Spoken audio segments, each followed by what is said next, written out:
আমার পিছনে একজন মামা গান গাচ্ছে আর কাজ করতেছে। আসসালামু আলাইকুম, সবাই কেমন আছেন?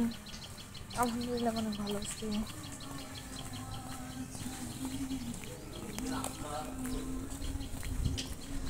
আজকে সকালবেলা ওঠার পর মনে হচ্ছে যে ঠান্ডা।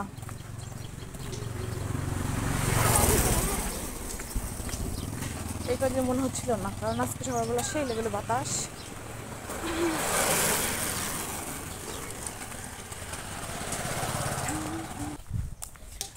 সকালবেলা থেকে সেই লেভেলের বাতাস আর সেই লেভেলের কুয়াশা পড়তেছে। দেখেন,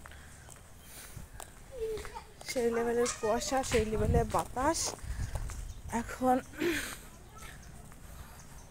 আমি সেই স্পিডে হাঁটা দিছি, স্কুলে যাচ্ছি। আজকে কি স্কাউটের ট্রেনিং আছে, হুট করে ম্যাডাম বলছে, কিন্তু আমি আসলে পারলাম না করতে। এটা খুবই দুঃখজনক ব্যাপার। উপজেলায় চলে আসছি অলরেডি, যেখান থেকে ল্যাপটপ পেয়েছিলাম। দেখলেই মনে করছে, স্মরণ হচ্ছে যে আমি ল্যাপটপ নিয়ে গেছি এখান থেকে। খুব একটা মজার ব্যাপার ছিল। অবশ্যই ল্যাপটপ নিয়ে যাওয়ার পর আমি কাজও করছি, অনেকগুলো ডিজাইনও উঠাইছি, অনেকগুলো ডিজাইন অবশ্যই উঠাইছি নতুন ল্যাপটপে। ও আচ্ছা, এটার ভিডিও করবো না একদিন, দেখি কি ডিজাইন করছি।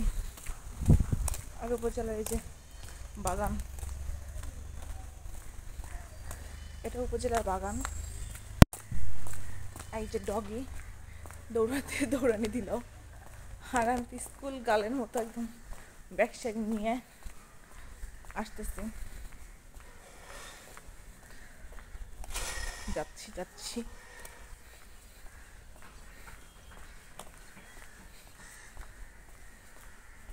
দেখছেন এখানে একটা কারেন্টের তো ঝুলাই আছে। আল্লাহ জানলে ধরলে পরে শক করবে নাকি, তাহলে কি একটা অবস্থা হবে। ভুলবশত যদি অন্ধকারও লেগে যায় তাহলে বিপদ।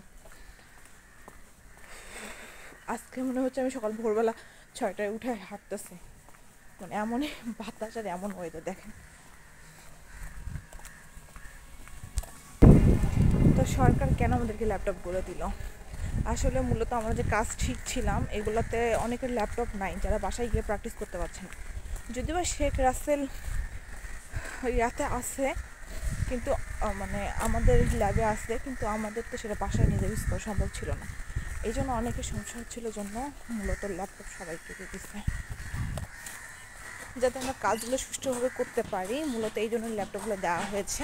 আর আর্ন তো অবশ্যই করতে হবে, যেমন কাজ করতে হবে তেমন আর্নও করতে হবে। মূলত এই জন্য ল্যাপটপগুলো দেওয়া। আর না পারলে ল্যাপটপ ফেরত নিয়ে নিবে আবার।